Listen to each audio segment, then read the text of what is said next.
Hi, everyone. Thanks for joining me today. I'm here to talk with you directly about efforts to suppress the vote, including the Save America Act that you've heard folks talking about in Congress, as well as the challenge to vote by mail that was argued at the Supreme Court earlier this week. We're going to be joined by our Washington State Secretary of State, Steve Hobbs, shortly to discuss how this will impact the state of Washington. Illegal for non-citizens to vote, and this bill would make it harder for legal voters to cast their ballots. Conservative groups have also launched multiple court battles, including one to severely limit vote by mail. Trump calls voting by mail cheating, but he actually voted by mail, interestingly enough, for a special election this week in Florida. So these are all attempts to silence millions of voices across our state and across the country. I'm fighting back in Congress, but I'm so excited for us to be joined by our Secretary of State, Steve Hobbs, to discuss what's happening and the impact that. Uh-oh. And and maybe I'll just start with a question for you, if that works. Sure, yeah. Okay, well, the Save America Act, I know you've heard about it a lot. It's clearly one of the goals of this bill is to make it harder to vote by mail. And of course, we are an all vote by mail state, something that's very popular and I think that we take great pride in. And so I wondered if you can explain how this legislation would be disruptive to our elections in Washington in particular. And thank you so much for being here. Well, thank you for inviting me, and I love talking about how much I hate this. So thank you so much. Look, it would be very devastating. First of all, what's in there is it talks about how everyone has to have a copy of their ID, and that has to be included in the ballot as you send it in. So you've got the complication where you've got probably half of Washingtonians. They don't have, maybe they don't have a birth certificate, they don't have a passport, maybe it's not valid. So you've got that issue. But here's a big issue that people aren't talking about, and I hope more people talk about it. And it's this: does your 82-year-old mom, like my mom, she doesn't have a copy machine? Does yours have a copy machine? Does your grandma have a copy machine? Does your grandpa, is he close enough if he's in a rural area, if he doesn't have the ability to copy his ID, can he go someplace to copy his ID? That's the thing that people are not thinking about, these added barriers that the Republicans are putting up, and they're just not thinking about. No, absolutely. And, folks have been voting for decades, or good voters want their voices to be heard. Women in particular would be impacted by this legislation. If a woman got married and changed her name, she would have to provide additional information, like a marriage or divorce certificate, to make it clear why her name has changed. Can you explain why not only is this alarming, but how it could prevent more women from voting? Yeah, this is a very anti-woman piece of legislation too. That's another thing they didn't think about, or maybe they did think about it, right? Maybe it was on purpose. But you're absolutely right. If you turn in a ballot, you got your ID, but it doesn't match the what your legal name is, because look, there are some women who change their names when they get married.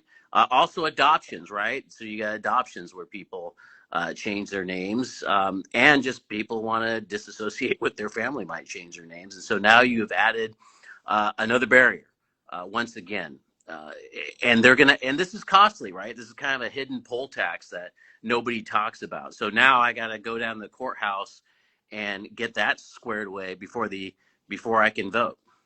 Yep. Costly and time consuming, again, all for no reason. These are huge changes, and they would also make it very difficult for those administering our elections to be compliant with this. I wondered if you could talk about what this would mean for you and for other election officials in terms of trying to comply with such a law, what the challenges would be, and what the impact it would have on future elections. Yeah, so one thing that is diabolical about this bill is the fact that it's it is implemented immediately, right? As soon as the president signs it, it's implemented. So that means it's going to be this election, and obviously, I think there's probably a reason for that, obviously. And So we have to get the word out about all of this happening, and the election is this year, right? It's just a couple of months. It's a couple of months away. For us, for election officials, we've got to start the ballot process. We got to inform people what's going on. It is millions and millions of dollars. And in the past, Congress, when they have done election reform, they've always given us like a timeline, like where we can implement it. So more runway so we can implement the policies. Also, they give us money, and that's not happening here. And the other thing that once again they're not thinking about is, so you're adding this other document, right? Your copy of your ID. What are we supposed to do it? What's the retention? Are we supposed to keep it all? How long do we keep it? And then you've got this personal information that's just out there. That's going to take a longer time to process the ballots. Yeah. And more folks on your side who have to figure out how to do that too. Yes. And then the other thing, I forgot to mention this, what they have stuck into the bill is, as many people might know, the federal government, DOJ, is trying to sue me to get all your private information off the voter rolls.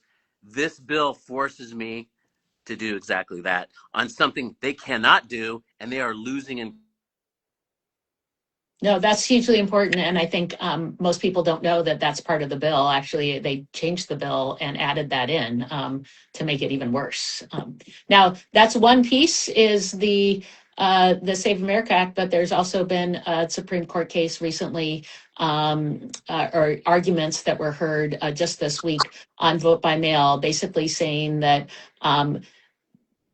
they were arguing about ballots that were postmarked but coming in after election day, whether or not those would be allowed to be counted anymore.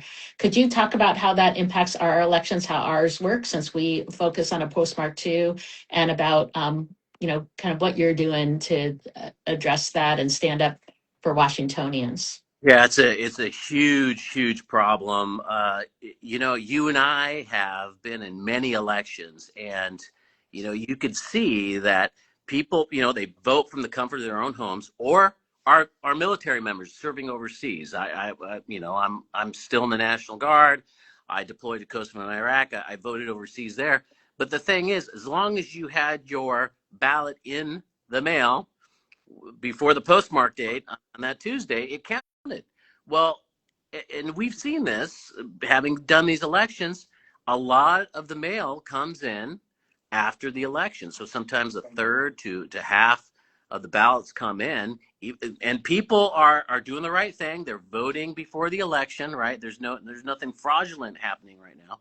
And the feds just want to shut that down. So they want to suppress a lot of people's votes. And so what we're going to have to do in our office is we're going to have to get the word out, concentrate solely on letting people know that they got to vote really early, and try to assist our counties with drop boxes, because a lot more people are using drop boxes. Drop boxes will probably be more effective because this change might happen because of the courts. And don't forget, too, the U.S. Postal Service changed the way they do postmarks. And so it is devastating what is happening right now. So the U.S. Postal Service puts this change in there, which affects the postmarks.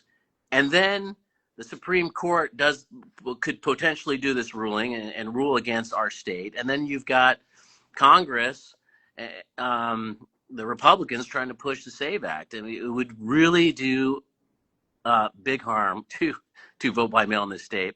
I And if you apologize. don't have Speaking of voting, it turns out they just called a vote, so I have to run vote. But I just hugely appreciate you being here, standing up for Washington voters.